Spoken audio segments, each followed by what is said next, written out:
नमस्कार दोस्तों, प्रतीक गांधी और पत्रलेखा की फिल्म फूले पर विवाद को देखते हुए मेकर्स ने इसकी रिलीज डेट को आगे बढ़ा दिया है। आइए जानते हैं कि फिल्म पर विवाद क्यों हो रहा है। बॉलीवुड एक्टर प्रतीक गांधी और पत्रलेखा की अपकमिंग फिल्म फूले रिलीज से पहले ही विवादों में घिर गई है। बता दें कि पहले फिल्म फूले 11 अप्रैल को रिलीज होनी थी, लेकिन अब इसकी रिलीज को आगे खिसकाते हुए 25 अप्रैल कर दिया गया है। एक तरफ फिल्म फूले का ट्रेलर देखने के बाद फैंस इसकी रिलीज का बेसब्री से इंतजार कर रहे थे, दूसरी तरफ इसे लेकर विवाद शुरू हो गया।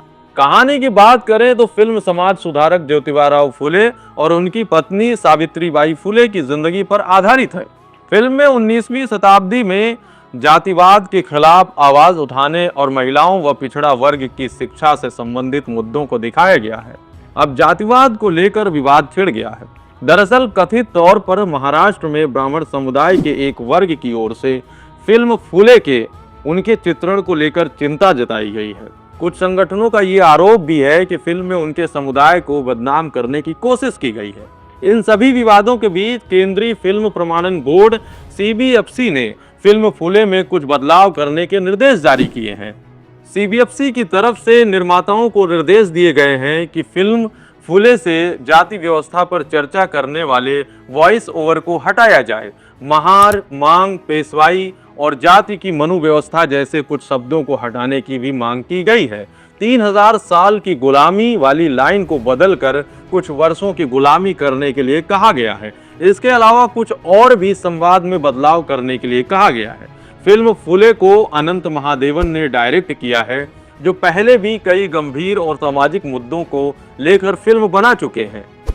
फिल्म में प्रतीक गांधी ने महात्मा फूले का किरदार निभाया है, जबकि पत्रलेखा सावित्रीबाई फूले के रोल में नजर आई हैं।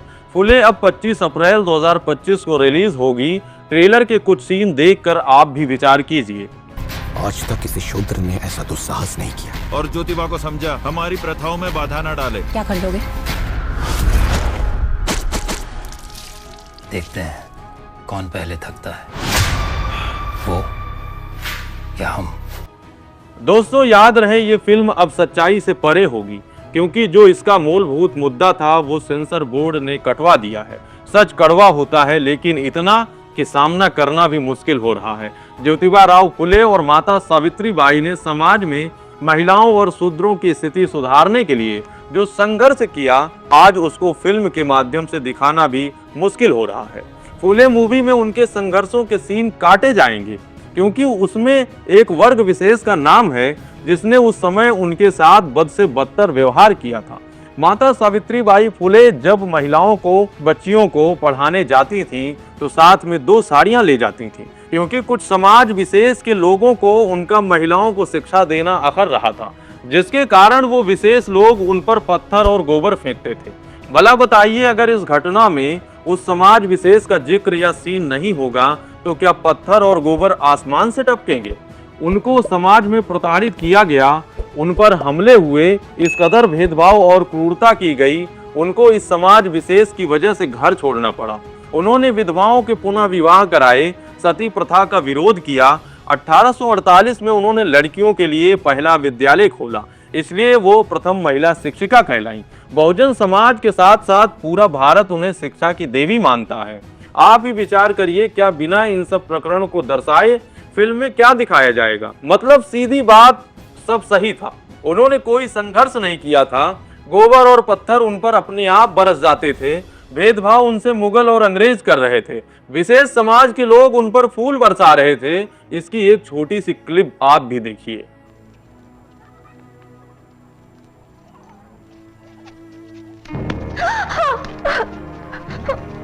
धर्म भ्रष्ट करने वालों का ऐसा ही होता है। तू हिम्मत रखो सावित्री, ये तो शुरुआत है।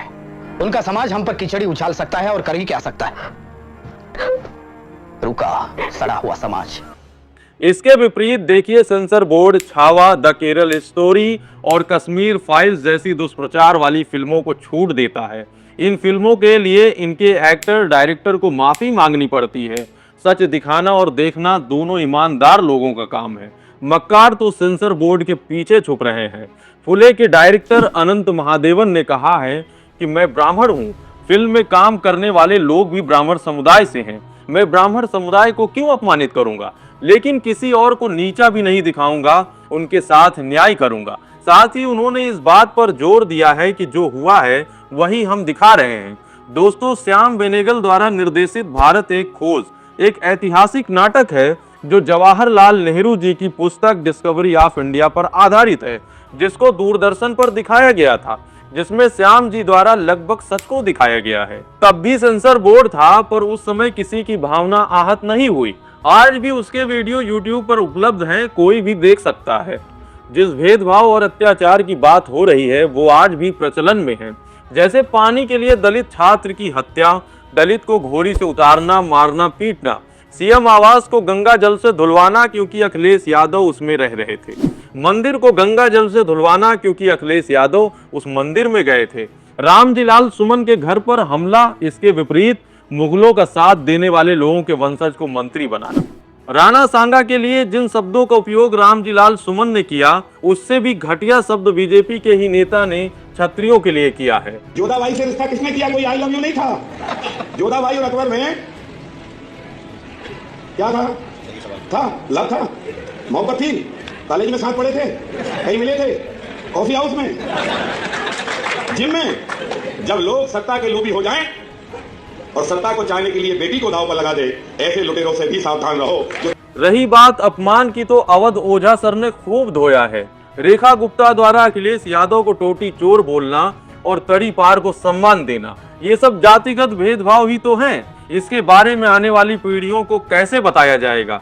बिना किसी का जिक्र किए लिखा जाएगा कि घड़ा छूने मात्र से दलित छात्र मर गया, घोड़ी पर चढ़ते ही दलित दूल्हे पर घोड़ों ने हमला कर दिया क्योंकि उनकी इज्जत का सवाल था। अखिलेश यादव के सीएम आवास छोड़ते ही अपने आप गंगा जल की बारिश हुई। रामजीलाल सुमन के स्पीड से ईंट पत्थर तलवारों को गुस्सा आया और आगरा में उनके घर पर हमला कर दिया। अंत में यही कहूंगा कि जो सच से डरते नहीं वही सच्चे इंसान होते हैं। दोस्तों, इस मामले में हम आपके विचार के जिज्ञासु हैं। कमेंट बॉक्स के दरवाजे आपके लिए सदैव खुले हैं। जो भी राय हो दाग दीजिए। आज के वीडियो में बस इतना ही। मिलते हैं अगले वीडियो में। धन्यवाद।